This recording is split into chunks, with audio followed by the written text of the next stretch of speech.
राधे राधे दोस्तों। सब कुछ खोने से ज़्यादा बुरा उस उम्मीद को खो देना है जिसके भरोसे हम सब कुछ पा सकते हैं। नमस्कार दोस्तों, आप सभी का स्वागत है मेरे इस चैनल में। और आज दिन की शुरुआत सुबह 5 बजे से हो गई थी और सबसे पहले मैंने काम निपटाए क्योंकि आज मुझे बाल भी धोने थे और जिस दिन मैं बाल धोती हूँ उस दिन मुझे बाथरूम की सफाई भी करनी होती है, तो इसलिए टाइम ज़्यादा लग जाता है। तो मैंने सोचा पहले छोटे मोटे जो ये नॉर्मल काम होते हैं, झाड़ू पोछा वगैरह, ये सब निपटा लूँ, उसके बाद टाइम मिलेगा तो शुरू करूँगी पढ़ाई। रात में लेट सोई थी इसलिए सुबह आज मैं 3 बजे नहीं उठी, 5 बजे उठी हूँ और सारे काम करने के बाद मुझे टाइम मिलेगा तो मैं पढ़ाई शुरू करूँगी। और सबसे ज़्यादा जो इम्पॉर्टेंट है ना, वो सिर्फ़ और सिर्फ उम्मीद होती है, इसलिए कभी भी अपनी उम्मीद को मत खोना, क्योंकि अगर हमने अपनी उम्मीद ही खो दी ना तो फिर कुछ बचा ही नहीं जीवन में सबसे ज़्यादा जो इम्पॉर्टेंट चीज़ है वो सिर्फ़ और सिर्फ उम्मीद होती है। क्योंकि अगर हमें किसी चीज़ की उम्मीद ही नहीं है ना तो हम किसी चीज़ के लिए कोशिश ही नहीं करेंगे, और जब कोशिश ही नहीं करेंगे तो कोई चीज़ हासिल भी नहीं कर पाएंगे। तो परिस्थितियाँ कैसी भी हो, हमें अपनी उम्मीद को बनाए रखना है। ये सोचना है कि चाहे कितनी भी कठिनाई आए हमारे रास्ते में, हम चाहते हैं, जो मंजिल हम प्राप्त करना चाहते हैं वो ज़रूर हमें एक दिन हासिल होगी।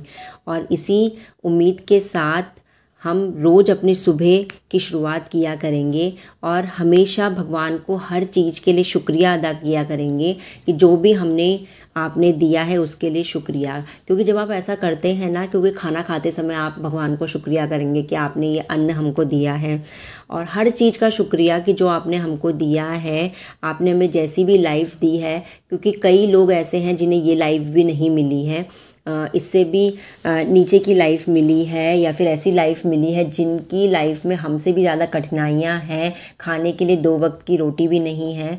तो भगवान का हर चीज़ के लिए हमेशा शुक्रिया अदा करेंगे तो एक पॉजिटिविटी और एक उम्मीद आपके मन में हमेशा बनी रहेगी। और जब उम्मीद बनी रहेगी तो आपको हर कुछ करने का जज्बा मिलेगा और आप कभी भी किसी भी चीज़ से हारेंगे नहीं। तो 7 बजे तक मैंने अपना पूरा काम निपटा लिया था, जो 1 टाइम काम होता है, एक बार हो जाता है। तो उसके बाद मेरे अभी बच्चे उठे नहीं थे तो मैंने सोचा अभी फटाफट मैं पढ़ाई कर लूँ, चाहे आधा घंटा मिले चाहे 1 घंटा मिले। नॉर्मली 8 बजे के आसपास उठते हैं तो 1 घंटे के आसपास मुझे मिल जाएगा। तो आज मैं सुपरलेटिव्स स्टार्ट किए हैं। सुपरलेटिव्स में ये आता है कि हाईएस्ट, लॉन्गेस्ट, वर्ड में रिवर कौन सी है, हाईएस्ट माउंटेन कौन सा है, और हाईएस्ट कुछ भी चीज़ें जो हाईएस्ट लोवेस्ट होती हैं उनके बारे में आज मैंने पढ़ा। इंडिया का भी पढ़ा और वर्ल्ड का भी पढ़ा, और ये सारी चीज़ें याद करने के बाद लगभग 1 घंटे की पढ़ाई मेरी सुबह के टाइम हो गई थी। और साथ ही आपको एक गुड न्यूज़ भी देनी थी कि UKLT के जो फॉर्म हैं वो आ चुके हैं। व्यूअर्स पूछ भी रहे थे कि UKLT के फॉर्म आए हैं नहीं आए हैं, तो आपको बता दिया जाए कि UKLT के जो फॉर्म हैं वो आ चुके हैं। उत्तराखंड LT के फॉर्म आए हैं और आप सभी भी इनको भर सकते हैं, क्योंकि जो भी DSSB के फॉर्म भर रहा है दैट मीन्स वो नॉर्थ साइड से ही होंगे। तो क्योंकि जो स्टेट के फॉर्म होते हैं ना, उनके ऑल इंडिया में पेपर नहीं होते हैं, स्टेट में ही जाना पड़ता है एग्ज़ाम देने के लिए, तो आपको उत्तराखंड ही एग्ज़ाम देने जाना पड़ेगा। तो 14 मार्च को इसका नोटिफिकेशन आ गया था और 22 मार्च से फॉर्म भरना स्टार्ट होगा और 12 अप्रैल इसकी लास्ट डेट है। तो आप बिल्कुल भी घबराएं नहीं, आराम से इस फॉर्म को भरें और ये मत सोचें। और इसकी टेंटेटिव डेट भी दी हुई है एग्ज़ाम की कि जुलाई में होगा, तो एटलीस्ट जुलाई तक तो नहीं होगा, जुलाई या फिर अगस्त, जुलाई या जुलाई के बाद ही होगा। तो दैट मीन्स आपके पास पूरा अप्रैल है, मई है, जून है, 3 मंथ्स तो पूरे आपके पास हैं, और आधा मंथ मार्च का भी है, 3.5 महीने, और उसके बाद जुलाई में हो या अगस्त में हो कुछ कंफर्म नहीं है, जुलाई तो उसमें लिखा ही है। दैट मीन्स 3 से 4 महीने आपके पास हैं, तो ये इनफ टाइम है। अगर आप रोज़ भी प्रिपरेशन करते हैं ना तो अच्छी खासी प्रिपरेशन हो जाएगी। और इस बार थोड़ा सिलेबस भी इन्होंने चेंज किया है, और बार होता था कि 70 और 30 का रेशो होता था, 70 मार्क्स का सब्जेक्ट आता था और साथ ही 30 मार्क्स जो होते थे उसमें टीचिंग एप्टीट्यूड आता था। लेकिन इस बार इन्होंने 50-50 का रेशो किया है, 50 मार्क्स का सब्जेक्ट आएगा और 50 मार्क्स में आपका जनरल अवेयरनेस आएगा, रीजनिंग आएगी, टीचिंग एप्टीट्यूड आएगा। जैसा DSSB में होता है पार्ट ए, उसी टाइप का इसमें 50 मार्क्स का पार्ट ए आएगा और पार्ट बी में सब्जेक्ट आएगा। तो आप DSSB के साथ साथ इसकी भी तैयारी कर सकते हैं ईज़िली। इसका पूरा जो सिलेबस है, जो भी चीज़ें हैं, जो भी आपको डिटेल में चाहिए कि क्या सिलेबस इसका रहेगा, क्योंकि इसका थोड़ा सा पैटर्न चेंज होता है UKLT का। जैसे मैथ्स वालों के लिए इसमें जो 50 मार्क्स की मैथ्स आएगी उसमें थोड़ी फिज़िक्स भी आती है, और फिज़िक्स का लेवल बहुत हाई नहीं होता है, 10th या 12th का ही होता है। तो इसलिए आप थोड़ा बहुत भी पढ़ेंगे तो काम चल जाएगा आपका। तो इम्पॉर्टेंट यही है कि आप इनके प्रीवियस ईयर पेपर्स देख लें, सोच लें तैयारी करनी है या नहीं करनी है। अगर तैयारी करनी है तो इसका फॉर्म ज़रूर भरें। और आपको पता ही है उत्तराखंड बहुत ही ब्यूटीफुल जगह है, मेरा तो नेटिव प्लेस है, तो मैं तो भरूंगी ही इसका फॉर्म। तो मैं चाहती हूँ कि आप भी ज़रूर भरें।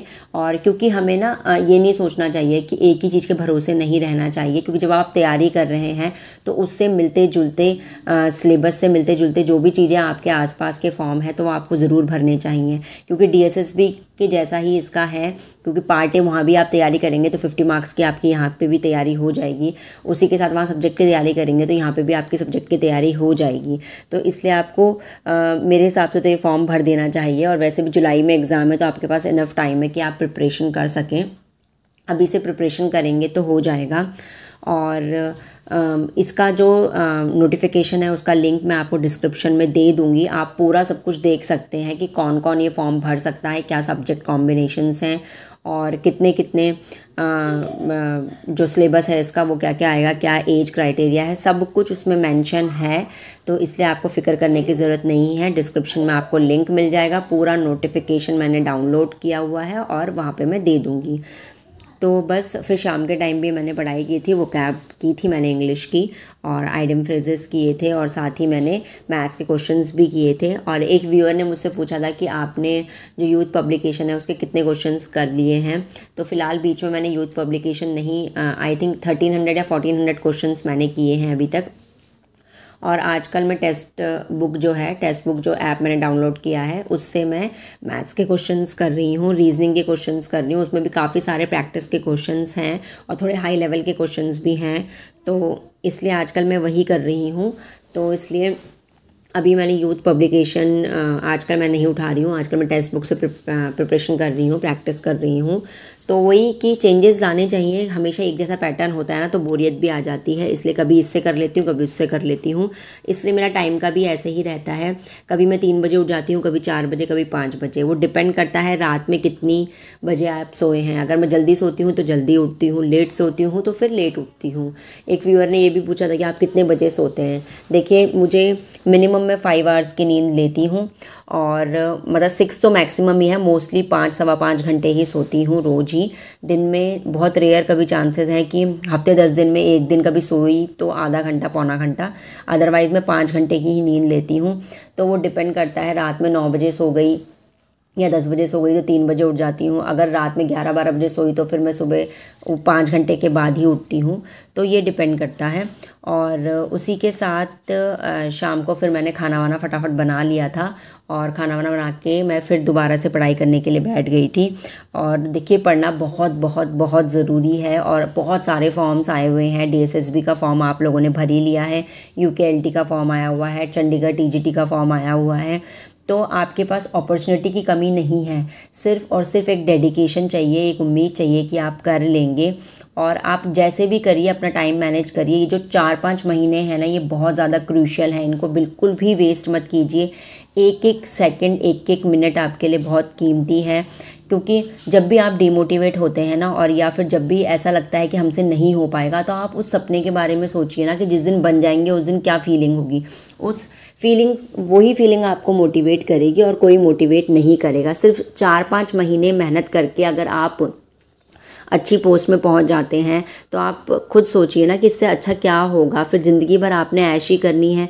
तो इसलिए सिर्फ यही कोशिश कीजिए कि हमें मेहनत करनी है तो करनी है। 4-5 महीने बिल्कुल जी जान लगा दीजिए, और उम्मीद मत छोड़िए। देखिए, असफलता रास्ते में आएगी, उनसे टैकल करना आपको आना चाहिए। और कोई भी कन्फ्यूजन होगा तो आप कमेंट सेक्शन में लिख दीजिएगा। और मैंने आपसे टीचिंग मेथोलॉजी के लिए सजेशन मांगा था, तो प्लीज़ उसको भी कमेंट सेक्शन में ज़रूर लिखिएगा। और कोई सजेशन होगा तो मुझे जो भी सही लगेगा फिर लास्ट में मैं आपको अपडेट दूंगी कि मैं क्या यूज़ कर रही हूँ टीचिंग मेथोलॉजी के लिए। Thank you for watching.